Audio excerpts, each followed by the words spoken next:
sequência a uma mensagem que eu iniciei. Diz assim o texto sagrado. Já acharam?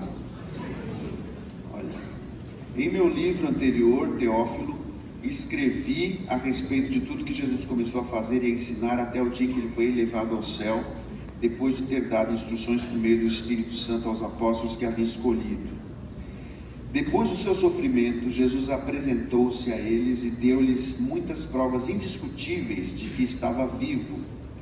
Apareceu-lhes por período de 40 dias, falando-lhes acerca do reino de Deus. Certa ocasião, enquanto comia com eles, deu-lhes esta ordem: não saiam de Jerusalém, mas esperem pela promessa de meu Pai, da qual lhes falei. Pois João batizou com água, mas dentro de poucos dias vocês serão batizados com o Espírito Santo. Então os que estavam reunidos lhe perguntaram: Senhor, é nesse tempo que vais restaurar o reino a Israel? Ele lhes respondeu: não lhes compete saber os tempos ou as datas que o Pai estabeleceu pela sua própria autoridade, mas receberão poder quando o Espírito Santo descer sobre vocês, e serão minhas testemunhas em Jerusalém, em toda a Judéia e Samaria, até os confins da terra. Tendo dito isso, foi elevado às alturas, enquanto eles olhavam, e uma nuvem o encobriu da vista deles. E eles ficaram com os olhos fixos no céu, enquanto ele subia. De repente surgiram diante deles dois homens vestidos de branco, que lhes disseram: Galileus, por que vocês estão olhando para o céu? Este mesmo Jesus que dentre vocês foi elevado ao céu, voltará da mesma forma como viram subir. Amém. Senhor, obrigado por esse momento em que a gente pode ler a Tua Palavra e pensar no Seu texto, nesse texto inspirado. Nós já ouvimos o Senhor falar de diversas maneiras aqui, através dos louvores, das orações, dos contatos com irmãos, e nós pedimos agora que o Senhor fale através da Tua Palavra, que é viva e eficaz. Dá-me graça, simplicidade, unção, para que eu não atrapalhe o que o Senhor quer comunicar à Tua igreja. Em nome do Senhor, amém e amém. Eu falei anteriormente sobre esse texto, sobre o sofrimento de Jesus e os nossos. Eu queria continuar pensando assim, e a primeira lição que eu tirei daqui é justamente essa, que os sofrimentos de Jesus, eles nos servem como uma referência para nós, porque ele sofreu muito mais que qualquer de nós. Sendo Deus, virou gente. Isso quase que não cabe na nossa cabeça, ou melhor, não cabe na nossa cabeça. Deus, Criador de tudo, como diz Isaías 40, de um modo metafórico, poético, lindo. Ele que mediu os céus a palmos, que as nações do mundo são como um pingo dentro de um balde, que todas as ilhas são como pó, e etc, etc. Este Criador de todas as coisas vira gente, e aí não vira um soberano, mas vira um servo, e uma pessoa servil, um carpinteiro no meio das ruas empoeiradas da Galileia. Ele cresce, e para além disso ele morre, e não morre de morte natural, e muito menos de um modo assim rápido, né? Um enforcamento, uma decapitação. Ele é crucificado, que é a morte mais violenta, mais demorada e mais humilhante à época. Então é um processo de descida, né? É uma espiral descendente, que ele vem. Deus vira gente, e não um soberano, mas um servo, e não morre de morte simples, nem de velhice. Ele morre numa cruz como um bandido, como um ladrão morria e tal. Mas ao terceiro dia ele ressuscita. O exemplo de Jesus serve para nos dizer o seguinte: o sofrimento tem um fim, ele termina. O que a gente passa na vida, a vida é sempre cíclica, né? Então, ele vivenciou um monte de situações de dificuldade, de sofrimento, e ele é um grande exemplo para nós. Nada que a gente pode viver na vida pode ser comparado ao que o Senhor da glória viveu. Então, nesse sentido, o sofrimento de Jesus serve justamente para nos inspirar a que nós tenhamos esperança de que, embora os efeitos da cruz sejam eternos, porque até hoje a cruz de Jesus alcança pessoas, louvado seja o seu nome, os efeitos dessa cruz O episódio histórico da cruz teve fim. Começou às 9 da manhã e terminou às 3 da tarde. Então o sofrimento tem fim, nesse sentido. Então ele tem esse fim e tem este fim no sentido temporal, e tem a finalidade também de nos melhorar em muitos sentidos, né?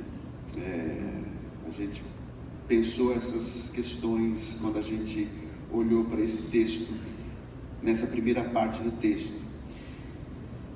Então, e isso é didático, porque ensina para a gente que um dia o nosso sofrimento termina aqui, e a experiência de Jesus nos revela que o sofrer tem prazo de duração, e a gente aprende bastante quando a gente sofre. Qualquer músico que toca instrumento de cordas, especialmente violão e guitarra, quando começou a tocar, quase desistiu, porque o dedo doía muito. Mas depois que fez calo, até esqueceu. Porque é o sofrimento da prática que vai trazendo calo e vai deixando a gente experiente com a própria vida. Agora, tem uma segunda lição aqui que eu queria chamar a atenção de vocês, que está do versículo 4 ao versículo 8, quando os discípulos, quando Lucas põe um pouco de luz para nós aqui sobre uma conversa que os discípulos tiveram com Jesus. Certa ocasião, enquanto comia com eles, deu-lhes esta ordem: não saiam de Jerusalém, mas esperem pela promessa de meu Pai, da qual lhes falei. Pois João batizou com água, mas dentro de poucos dias vocês serão batizados com o Espírito Santo. Então os que estavam reunidos lhe perguntaram: Senhor, é neste tempo que vais restaurar o reino a Israel?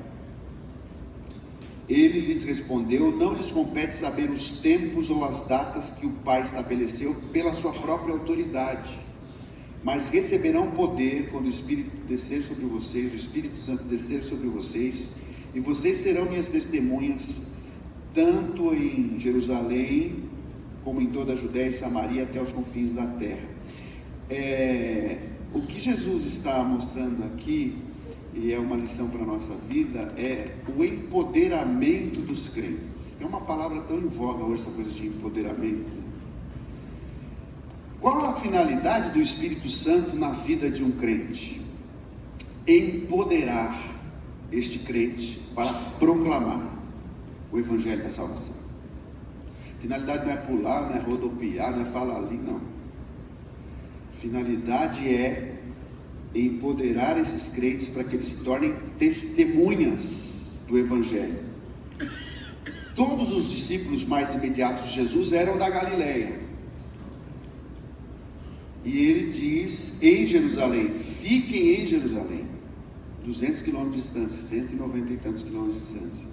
Eles fiquem em Jerusalém, não vão embora para casa, se ajeitem por aqui, porque daqui a pouco alguma coisa vai acontecer que vai mudar vocês para sempre. Jesus estava dizendo o seguinte: vocês precisam priorizar agora outras coisas, porque o sentido da vida daqueles discípulos ia de repente tomar outros contornos. Até então eles imaginavam que Jesus ia ali e já voltava, tipo, vou no céu, vou lá e daqui a pouco eu estou de volta. Eles não sabiam e não tinham prestado atenção nas falas de Jesus, né? Essa coisa de que vocês precisam ser minhas testemunhas, longe daqui. E desde o Velho Testamento já havia anúncios claros disso. Nos Salmos nós cantamos isso: anunciar entre as nações a sua glória, e entre todos os povos as suas maravilhas. Mas os discípulos não se atentaram para isso. Hoje em dia está em moda nós falarmos das minorias ou das políticas identitárias. Pode ver que você entra em qualquer lugar, qualquer discussão política e tal, você vai cair nessas questões de política identitária, de minorias. E o que é isso senão grupos que se organizam, grupos de interesse que se organizam politicamente? Então, assim, a gente tem as mais variadas frentes que se organizam e que pleiteiam, né, que buscam os seus direitos. A gente tem os LGBTQIA+,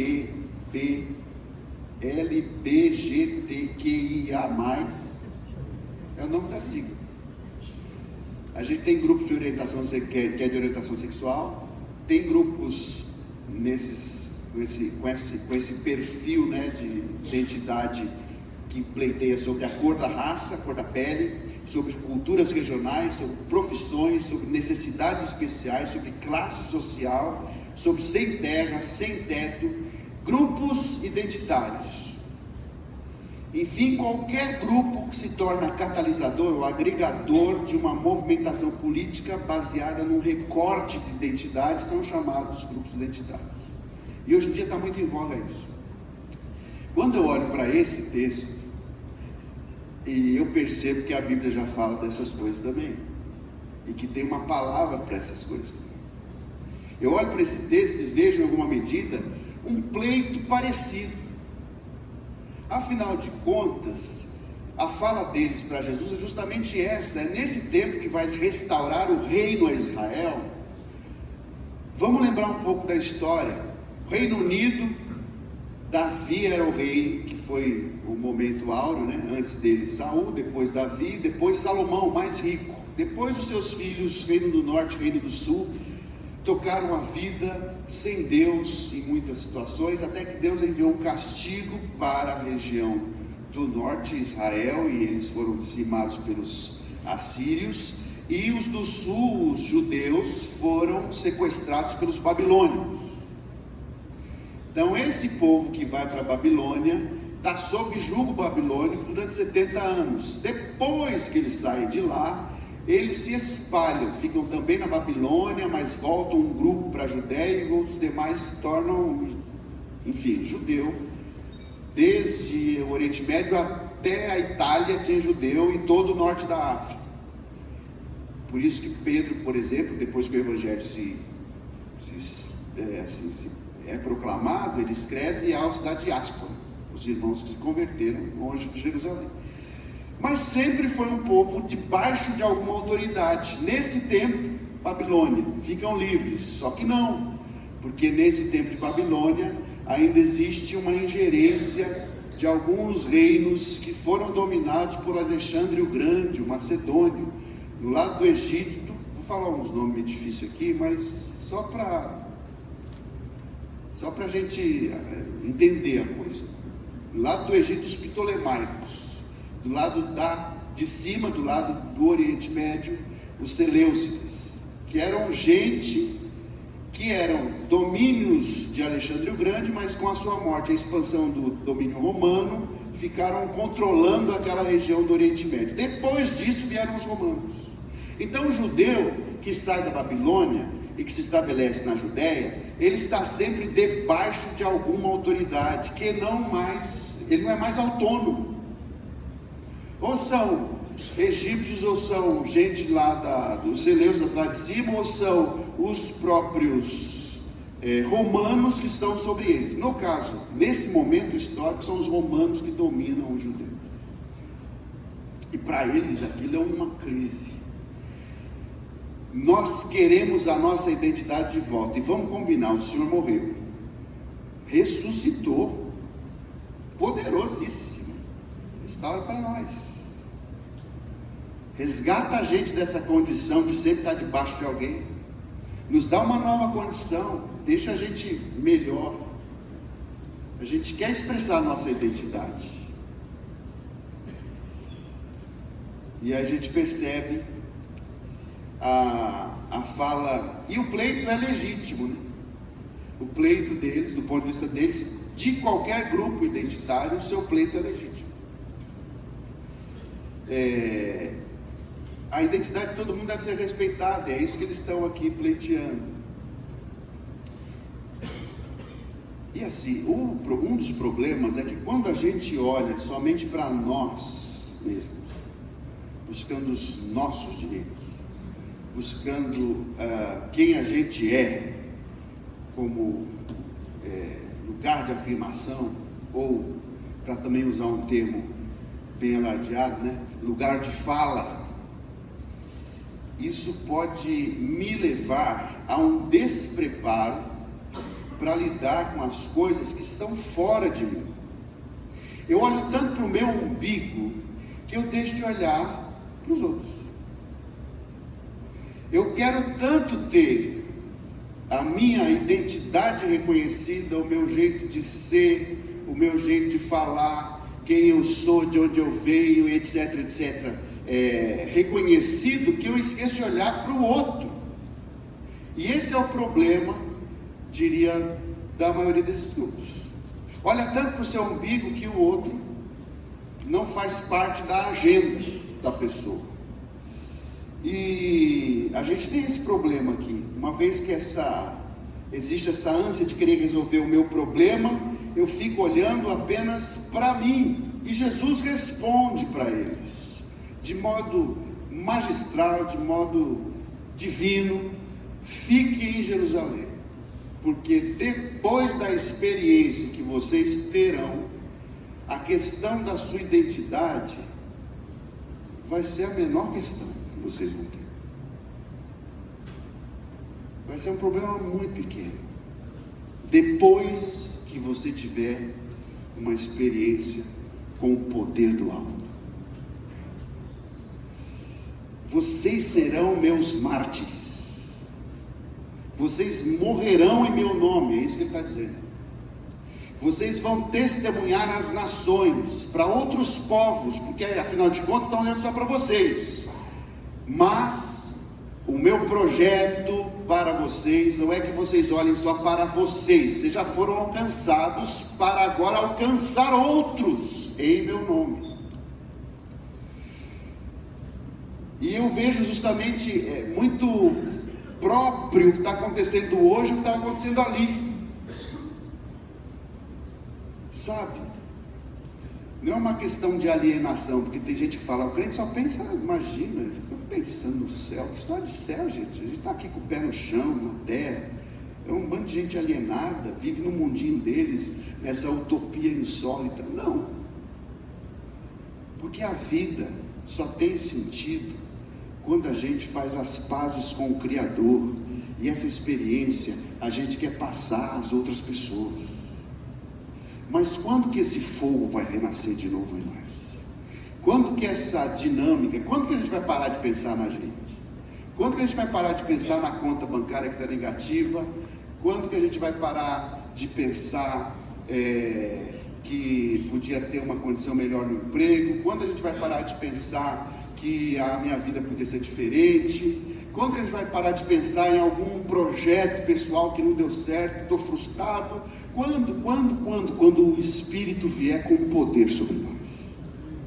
Porque quando o Espírito Santo vem sobre nós, ele nos desestabiliza, ele faz a gente repensar a vida, faz a gente sofrer choques tão violentos, tão profundos, que a gente deixa de olhar só para o nosso umbigo e a gente sai às nações dizendo: Jesus de Nazaré é o Senhor, e se você crer nele, você vai ter vida e paz, hoje. A proposta de Jesus é essa. Por que existe tanto engajamento político, irmãos? Por que tantas manifestações de minorias, inclusive no seio evangélico? Pessoas, que sempre se engajam, de gente que até ontem estava tudo bem, não pensava nessas coisas, mas de repente se sente ofendida, se sente maltratada, quer defender seus direitos. Vamos parar, vamos colocar fogo, vamos fazer xixi nas praças e outras coisas, vamos mostrar os seios, vamos fazer isso e aquilo. Por que isso? Porque as pessoas precisam de alguma coisa para viver, precisa de alguma causa para se engajar. Todos os homens precisam, ainda que a causa deles seja da vagabundice, de ficar o dia todo, uma série atrás da outra na Netflix ou na Amazon Prime, e ficar lá só zapeando. É uma causa, mas as pessoas querem se engajar com alguma coisa. E o que a gente observa aqui, claro que existem manifestações legítimas, você ganha mais, você tem um salário melhor, você tem causas trabalhistas, você tem leis trabalhistas, porque alguém lá atrás sofreu para que nós tivéssemos isso hoje. Há causas legítimas. Agora, há causas que acontecem porque as pessoas não têm mais desafios na vida. As pessoas existem, e todos os homens devem se engajar com alguma coisa. Mas o que eu estou tentando afirmar aqui, o que eu estou afirmando, é que enquanto crentes, nós deveríamos ter outras prioridades na nossa agenda. E as nossas prioridades certamente vão conflitar com as prioridades aí de fora. Porque nós não somos especiais de jeito nenhum. Mas nós não somos, ou não deveríamos ser, nem de direita e nem de esquerda. Porque o reino dele não é desse mundo. Nós militamos uma causa muito mais elevada. Para além de A ou de B ou de C ou de D, existe um reino nos céus que nós o representamos. Mas por que nós nos engajamos tão poucos nesse reino? Porque nos falta poder do alto. É simples. Fiquem em Jerusalém, porque vocês vão sofrer um abalo tão importante, que a vida de vocês vai mudar para sempre. Vocês vão ser mortos em meu nome. E eles ficaram, e o Espírito Santo desceu sobre eles, e todos eles, com exceção a João, mesmo depois de ter sido cozido em óleo quente, não morreu. Todos morreram por causa desse evangelho. Ou seja, a resposta de Jesus: é agora que vamos derrubar o governo romano? Eles estão dizendo. É agora que a gente vai fazer uma diferença grande para destronar o César e, afinal de contas, te colocar ali naquele trono de Davi e Israel gozar de paz para sempre? Não. A resposta de Jesus é clara: isso não está na alçada de vocês. A vida funciona assim, existe injustiça sim, e enquanto crentes devemos promover sempre a justiça sim, mas não se esqueçam, porque vocês não são desse reino, o nosso reino é de outro lugar. O que vocês têm de fazer é o seguinte: fiquem em Jerusalém, em oração, juntos. Vocês serão revestidos de poder, não para derrubar governos romanos, mas para derrubar o governo das trevas nas vidas das pessoas, para proclamar esse evangelho que tirou vocês das trevas e colocou vocês na luz.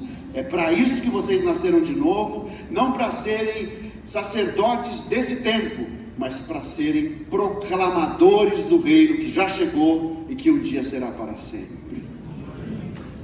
Essa é a mensagem presente.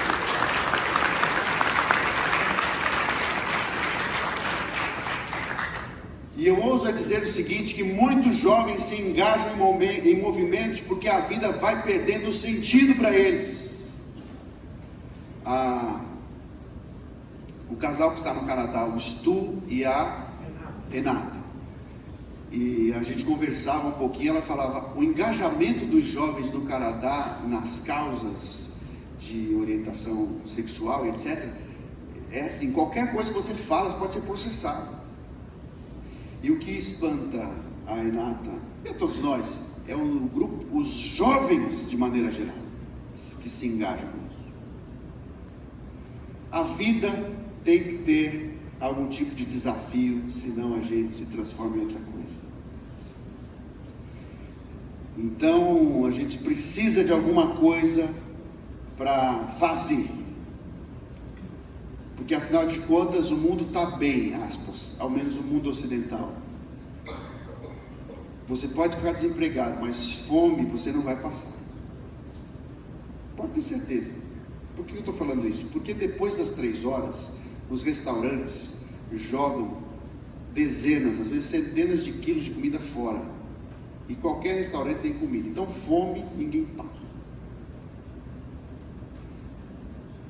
Fato.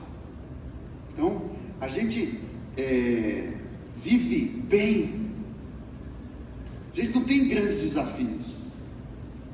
O que vai mexer com os crentes?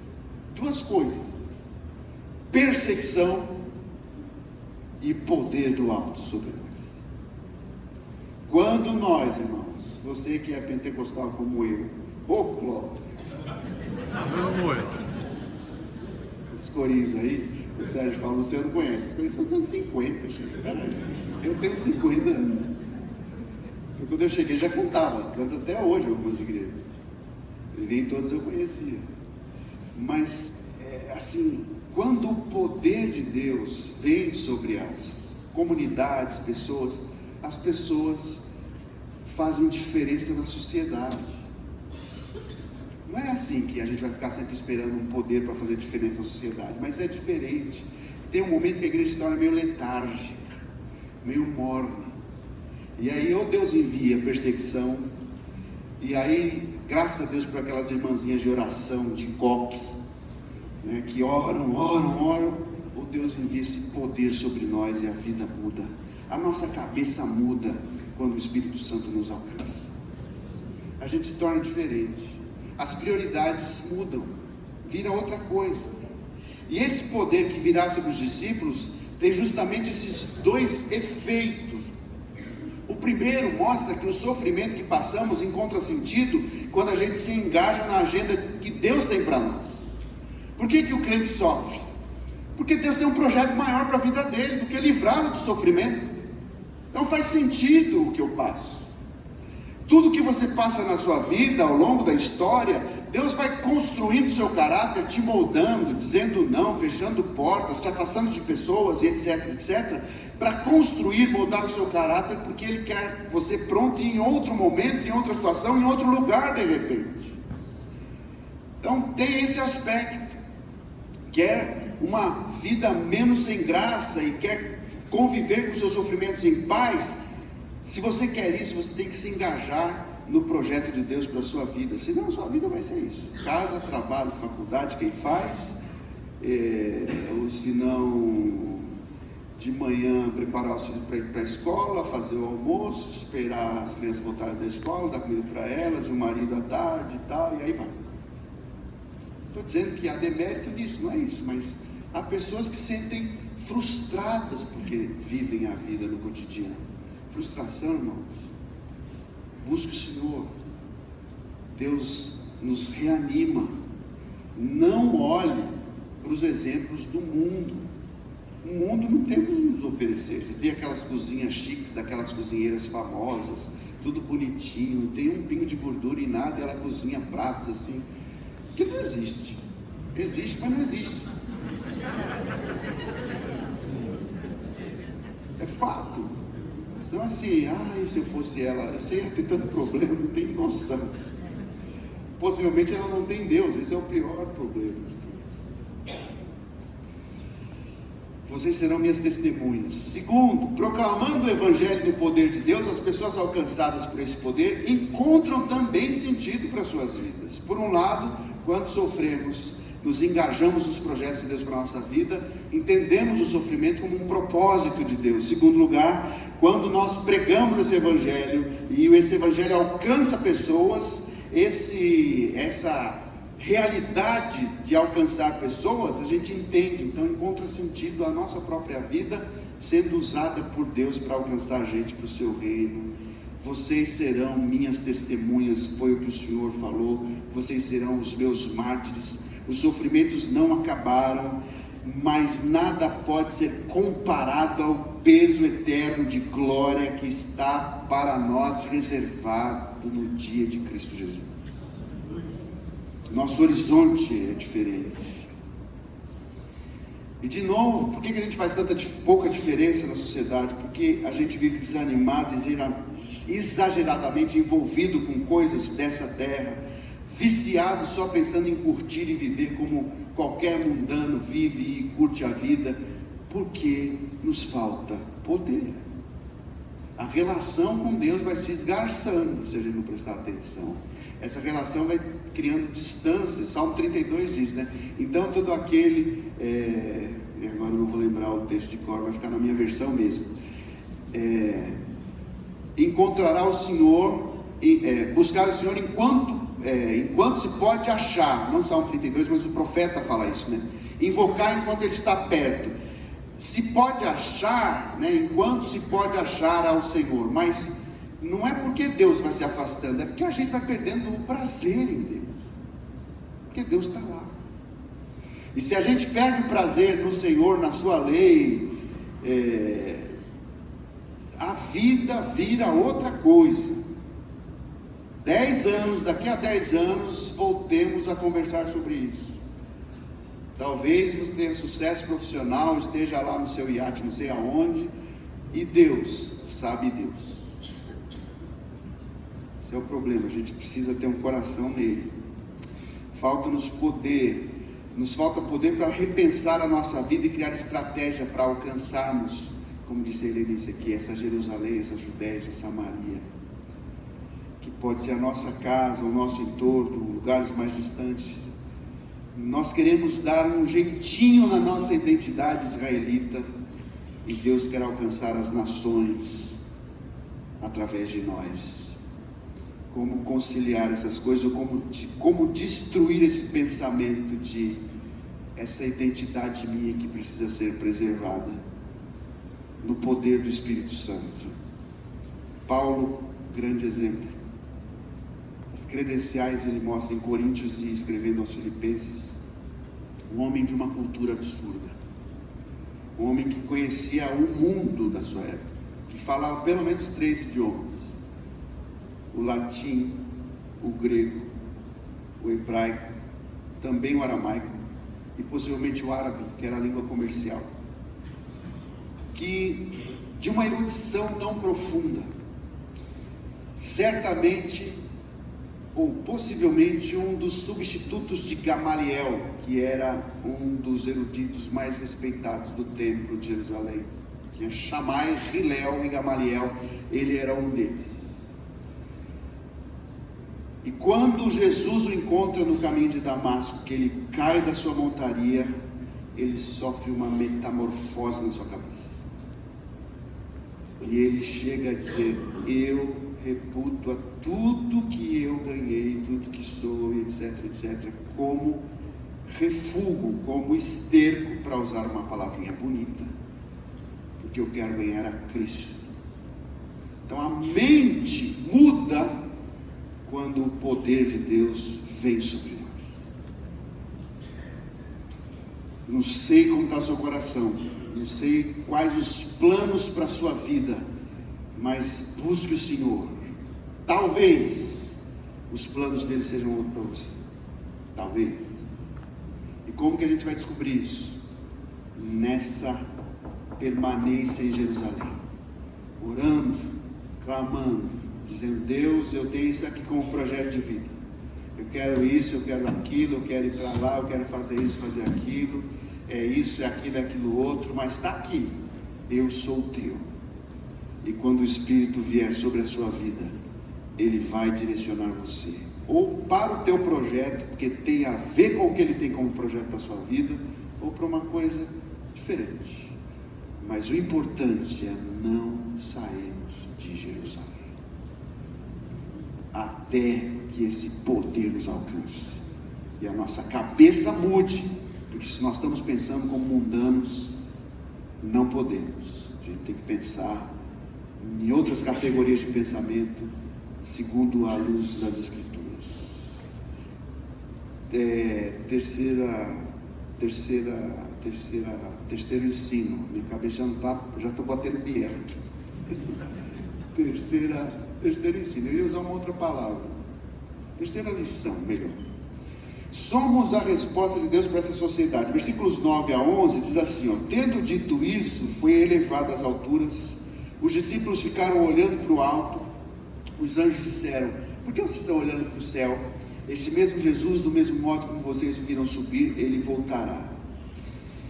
E a expressão chata é justamente essa: por que vocês estão olhando para o céu? A gente vê aqui esse grupo maravilhoso, graças a Deus por essa igreja que a gente serve, louvando a Deus, né? Cantando louvores, mãos erguidas, muitos com lágrimas nos olhos, E só Deus sabe o que cada um de nós está entregando naquele momento no seu altar, aos seus pés, ou não, né? Deus sabe de tudo, né? A questão do ou não é se eu estou realmente entregando alguma coisa, ou se eu estou ali como um religioso. E olhando para o céu, essa é a expressão-chave aqui desse trecho, que eu quero chamar a nossa atenção, que muitos de nós hoje seguimos como aqueles discípulos que Paulo vai dizer em Coríntios 15, que eram cerca de 500, olhando para o céu. Olhando para o céu na simples contemplação de tudo que ele falou, de tudo que ele foi, naquele momento tão importante, especial de estar ali. Mas o que fará diferença na nossa vida e na vida das outras pessoas, meus irmãos, não é a nossa letargia religiosa, não é a gente ficar lá. Você vai na igreja? Eu vou. Domingo, é uma bênção.